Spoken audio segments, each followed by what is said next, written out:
Okay, so we'll be able to check out to see that it has equivalence in terms of the gun.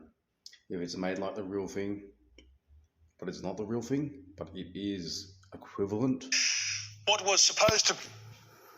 Good evening. Police have uncovered The homemade arsenal. WA's first fully functional 3D printed gun, a semi-automatic rifle that fires 15 bullets with one... There's plastic. And then you have something that is going to be made that shoots bullets, and it's a 3D printed. Pull of the trigger. A teenager has been charged over the homemade arsenal, triggering a new task force to target... There's some other YouTube video that I saw that had these powered guns that shoot out like firecrackers, but they're nothing like the makeshift manufacturing of illegal weapons. It may look like a toy, but it represents a worrying evolution in WA's weapon world. This is the first time a fully functional 3D printed firearm has been seized in Western Australia. Its exterior, plastic, but interior, real mechanical parts, forming a 4-kilogram semi-automatic assault rifle that can fire lethal 9mm rounds, made at home with increasingly popular equipment like this. An 18-year-old man has been charged with numerous firearm offences, including manufacture of a firearm, and police will allege this man has never held a firearms licence in Western Australia. Police swooping on a home in Slade Street, Bayswater, also seizing a 3D printer, 5 gel blasters, a silencer and ammunition.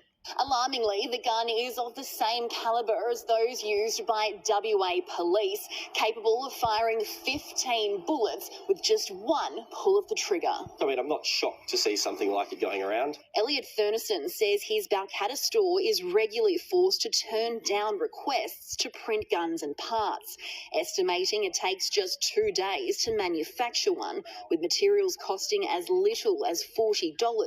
The price of 3D printers, though, start at $6,000. You can go online, you can download a model of a gun, and you can print it out. So if we can have regulation on the actual files that are on the internet instead of the actual equipment, I think that's the way to go.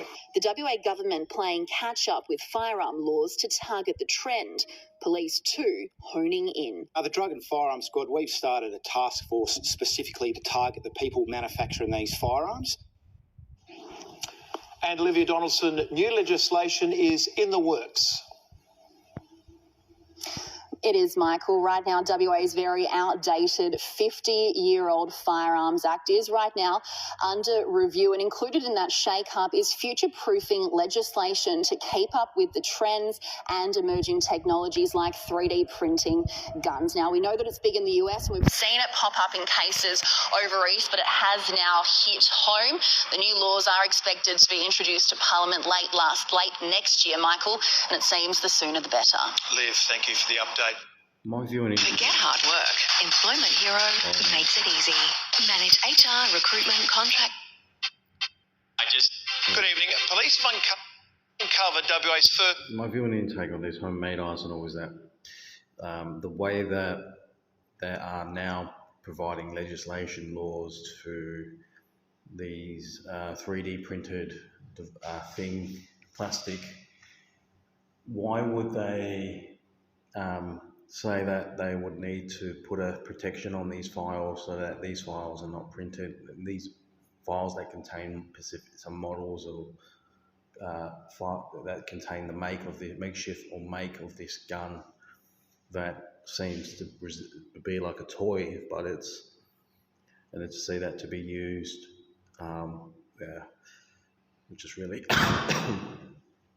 it really is something that the legislation always try to write up a form of a legislation and make it that you can't manufacture or make this, and it's like laws for Bitcoin or laws for things that would require some form of law, or your assets and things along those lines between couples, their rights to your asset.